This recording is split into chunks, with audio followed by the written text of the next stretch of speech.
This is Local 3 in your town.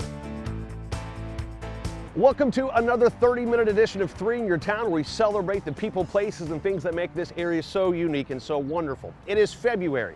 It is Black History Month. So for the next half hour, we're going to be sharing some of the best stories that we were able to bring to you over the past couple of years, honoring and highlighting the African Americans that helped shape this area into what it is today. Right now, we're standing on the corner of Lindsay and MLK, and for those of you who don't know, who might have passed this sign and never really given it a lot of thought, this is the site of the Martin Hotel. And for a while, not only was it the biggest African-American hotel in the city of Chattanooga, it was also the biggest African-American hotel in the entire South. Check out this sign. I mean, you're talking about the who's who stayed here. We're talking about Fats Domino. We're talking about Nat King Cole, the Platters, Willie Mae, Satchel Paige, the Harlem Globetrotters. This was it. This was the place to be. But after 61 years, the hotel began to show its age, and it was officially closed in 1985, and after failed attempts to keep it going as a historic landmark, it was torn down just a few short years later. All right, let's get into some of the stories this week. This first one is truly remarkable. We worked with the Chickamauga Battlefield, the National Park Service there, and some of the historians to learn about the first recorded Underground Railroad story in all of Hamilton County. It truly is a remarkable story. In 1819, the Cherokee and the United States agreed to a treaty that ceded the land north of the Tennessee River. As part of this, Hamilton County was established, and white landowners began to acquire property along Moccasin Bend. A number of them were slaveholders, including James Smith, who enslaved about a dozen people on his farm along the northern neck of Moccasin Bend.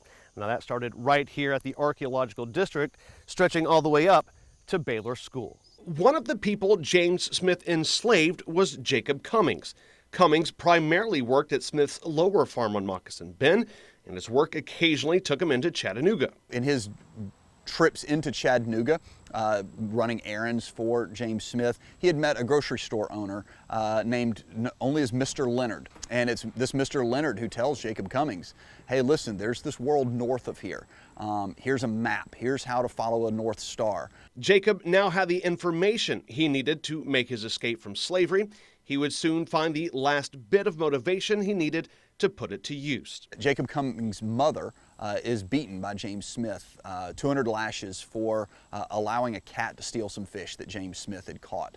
And so that gives us a little bit of a glimpse in just sort of the harsh realities of the institution of slavery. I mean, you've got this a woman who is being whipped 200 times for letting a cat steal a fish. I mean, seems so innocuous, but that's sort of the moment. Once his mother gets beaten, he makes up his mind that he's going to make his escape. On July 29th, 1839, at the age of 23, Jacob Cummings took an old Indian canoe and pushed it off from the shores of Moccasin Bend near Brown's Ferry and crossed to Williams Island in the Tennessee River. 180 years later, the National Park Service, in conjunction with Outdoor Chattanooga, is taking a group along the same route as Jacob Cummings to learn more about this remarkable man. After being on the island for a couple of days, he got word from some poor farmers that were living on Williams Island. He got word from them that there was a search party coming out to look for him on the island. He describes taking his pants and his shirt, sort of inflating them like a balloon, and swimming from Williams Island about a half mile to the base of Walden's Ridge. Cummings spent the next year making his way to the Ohio River. At numerous points, he actually gets arrested, he gets caught, he gets busted out of jail. He's engaging with this sort of very loose at this point network of people engaging with what they're going to later kind of famously call the Underground Railroad. He eventually made it to Canada, where he became an active agent on the Underground Railroad, the same network that he had navigated out of slavery on Moccasin Bend. The journey that Jacob Cummings took here in Chattanooga is just one small part of his experience. While it only lasted a couple of days here, his determination, his legacy should be remembered forever. Under the laws of the United States of America prior to the passage of the 13th Amendment, he was not a person. He was property. And he took action into his own hands and said, I'm going to go somewhere else and I'm going to be a person. And he turned around then and helped others make that same choice. And so, at risk of sounding kind of cheesy, if I could one day be half the person that Jacob Cummings was, I'll consider it a life well lived. This next story, talk about the names. Earlier we were talking about the who's who as they stayed here in Chattanooga. Up the road, Interstate 24 on top of Mount Eagle, Highlander Folk Schools. You're talking about names here. You're talking King, Abernathy, Parks, an unbelievable bit of history in our own backyard. Highlander Folk School in Grundy County was established in 1932 by Tennessean Miles Horton to educate the poor and offer courses in organized labor. What Miles Horton attempted to do when he started Highlander was to educate those people and give them a voice in what he considered their role in American democracy, because they were being left behind. By 1952, Highlander's board of directors decided to address the issues of segregation and civil rights, attracting names like King, Abernathy, and Parks. I mean, it is a who's who of what becomes the civil rights movement in the 1960s. You know, Rosa Parks is here about 4 months before the Montgomery bus boycott, and she's learning about nonviolence. So people think this is a little seamstress that you know, just happened to not give up her seat on the bus. No, it was planned, and some of that planning took place here. And of course, when Rosa Parks was asked years later the role of Highlander and how it affected her, and she said Highlander was everything. The conversations at Highlander sparked new ideas about social justice. Laborers that came here to Highlander around 1944, 1945, and they brought this song with them. In 1957, when Pete Seeger came back, it was finally introduced to Pete Seeger, and so he changed a couple of the verses, and he changed it to "We Shall Overcome," which eventually becomes a significant part of the civil rights movement. As the black civil rights movement exploded, the school became a lightning rod for segregationists who condemned it as a communist and radical breeding ground. The Department of Justice and Hoover's FBI proclaimed Highlander innocent of all communistic accusations, but state and local officials still wanted the school closed. So at the end of a hot, honest day's work, the men here would pitch in a quarter to grab a cold beer out of the tub, hang out on the front porch just to relax. But that was the technicality in which the state of Tennessee could forever close the doors here at Highlander: the illegal sale of alcohol. Highlander was operating kind of, I don't want to say illegally, but counter to the Jim Crow laws in the state, which did not allow for whites and blacks to be in the same school, to stay in the same facilities at night, to swim in the same lake.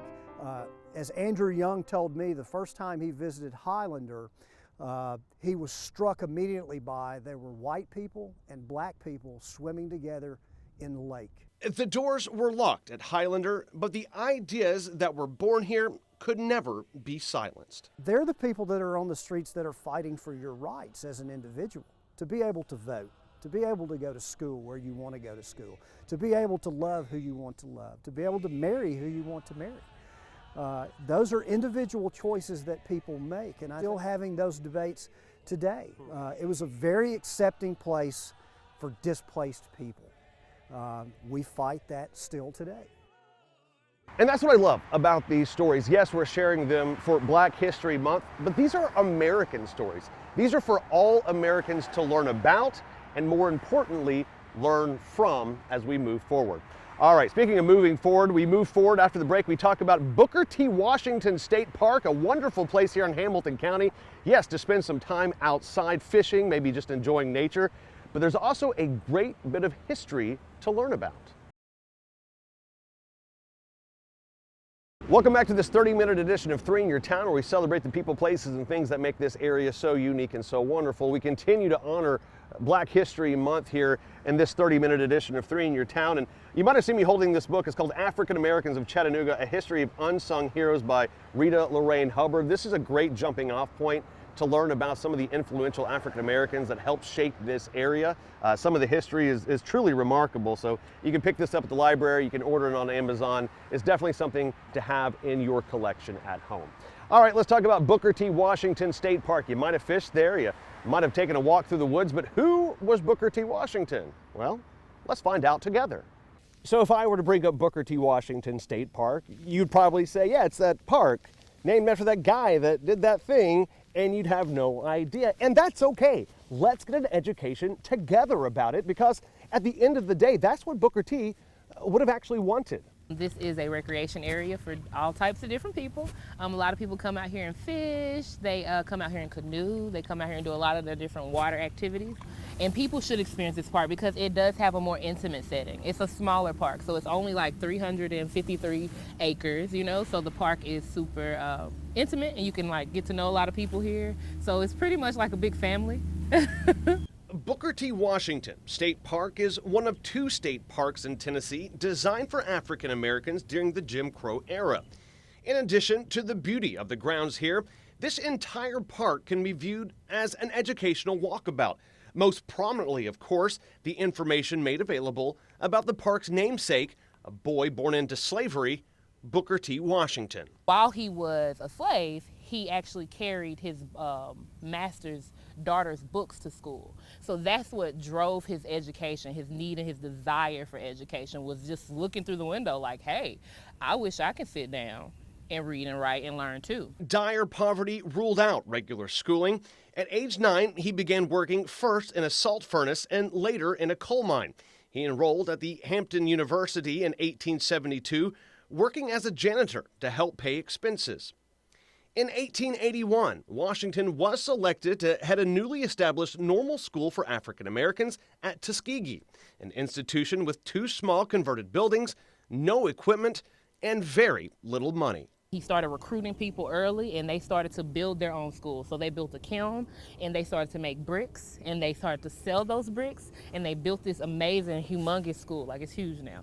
That is just shows like he was very like headstrong in, I want to educate my people, I want to uplift them, and I want us to do it by, we might have to stay down a little bit, and we might have to learn all these agricultural and industrial pursuits, but we will gain respect this way. He urged his fellow blacks, most of whom were impoverished and illiterate farm laborers, to temporarily abandon their efforts to win full civil rights and political power, and instead to cultivate their industrial and farming skills so as to attain economic security.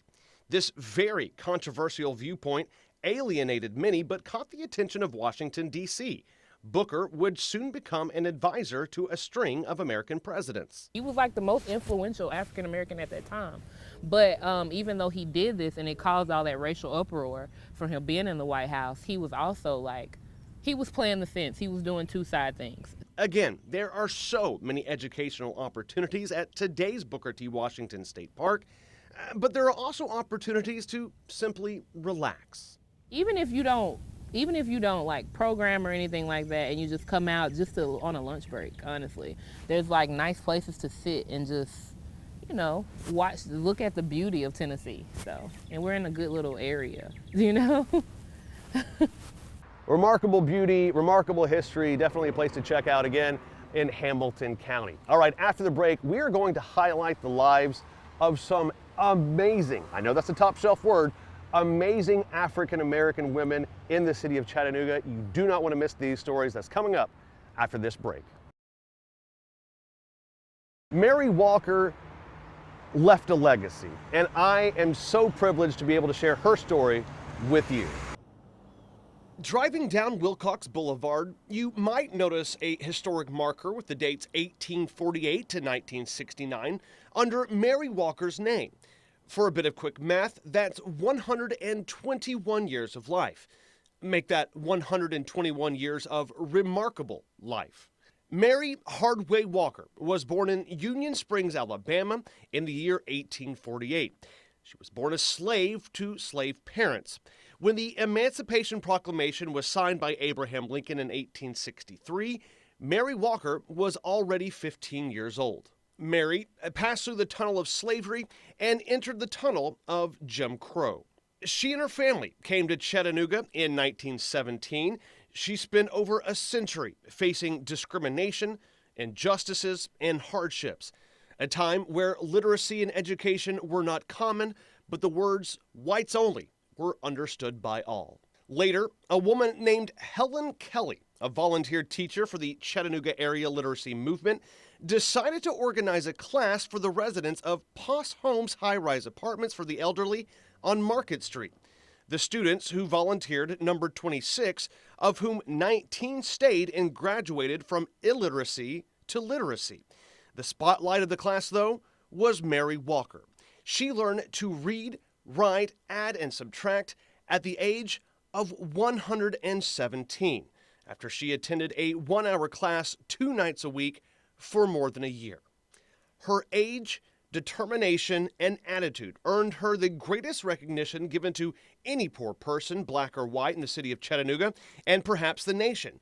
She twice received Chattanooga's Ambassador of Goodwill Award and was declared the oldest student in the nation by the U.S. Department of Health, Education, and Welfare. Dignitaries from across the country and even Canada came out to celebrate Mary and her achievements, offering accolades, airplane rides, and even renaming the high rise in which she lived after her. Mary Walker spent her last 5 years on this earth in room 313 behind me. An absolutely amazing life for certain, born into slavery, surviving Reconstruction and the Jim Crow years, an ever-enduring example of love, forgiveness, and determination. Mary Walker, a life well lived. An absolutely amazing woman and an amazing story. Another amazing woman of color here in the city of Chattanooga, Emma Wheeler. Her impact has been felt for decades after her passing. Let's check out this story together. Emma Howard Wheeler graduated medical college in 1905. The week of her commencement, she married John Wheeler, who was also a physician.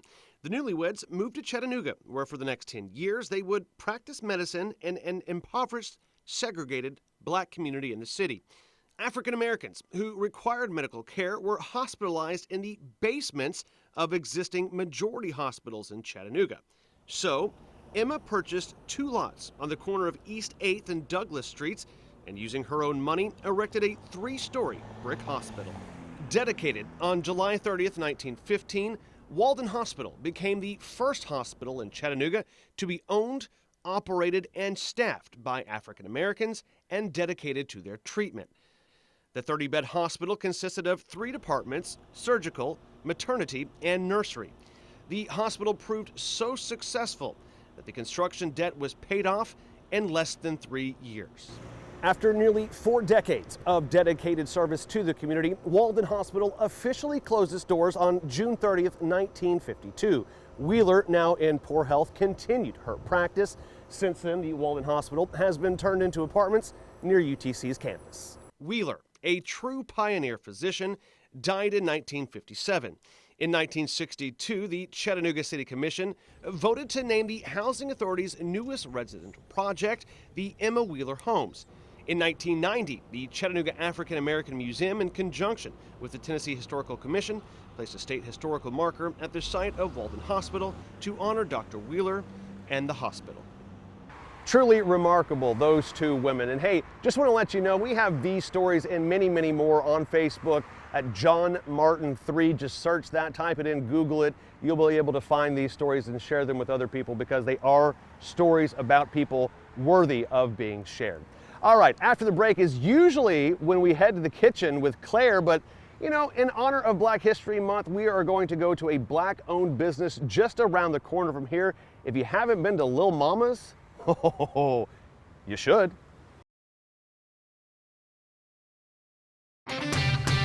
This is Local 3 in your town. Patton Parkway is arguably Chattanooga's most historic roadway. And over the years, we've seen businesses come, we've seen businesses go. But it's been a while since I've been this excited about a new business coming. It's Lil Mama's. Lil Mama's makes Chicago-style hoagies. Check this out. This is absolutely insane. I walk in here. Yes. You got LL Cool J playing. Yeah. I mean, it is a certain vibe. Yes. You go in, and it is. It can be a little bit overwhelming. Yeah. Every time I come in here, I find something new on the wall. I'm like, oh, I didn't see that, or I didn't see that. So I was born in the 80s, but I grew up in the 90s. And so, of course, I feel like that was the best time for like music and everything. So when you come in, it's like just nostalgic. Yeah. it's like, dang, I remember when, or like I remember who I liked at that time when that song was playing. I remember, if you can see, there's a payphone right there. And my husband was like, where are you gonna find an old payphone? I'm like, we gotta get a payphone. And so I looked up and down eBay, everywhere on the internet, and I found an old payphone because it took me back to when I used to love Saved by the Bell. That was like my favorite show growing up. And so I wanted to make sure we had a payphone that was like in the Max. Oh yeah, we gotta talk about the food. The food. You can come in here and take pictures, but the food's got, I really wanted to create a product that people just really enjoyed, like with a lot of flavor, but I also wanted to keep it authentic to Chicago. There are people that are from Chicago here, so I wanted them to feel like they got a piece of home and to know that it's legit. But then I also wanted to give Chattanooga just something different that was just full of flavor. And so that's kind of, it's so good, y'all. Like, I mean, really, no, seriously. The other day, so I don't really eat the hoagies as often because I was eating them all the time before. So one of my staff members, I was on the line and I was like, man, this one looks really good, and it was about to go out. He's like, you keep saying that, I'm gonna make you one. So I'm like, okay. So he makes me one for lunch like 2 days ago. And I was like, this is so good. Like, it was so, I mean, I enjoyed every bit of it as if I wasn't the one that like created it. And it really just is like a vibe. You know what I mean? Like, you just come in and you feel good. Like, it just makes you happy.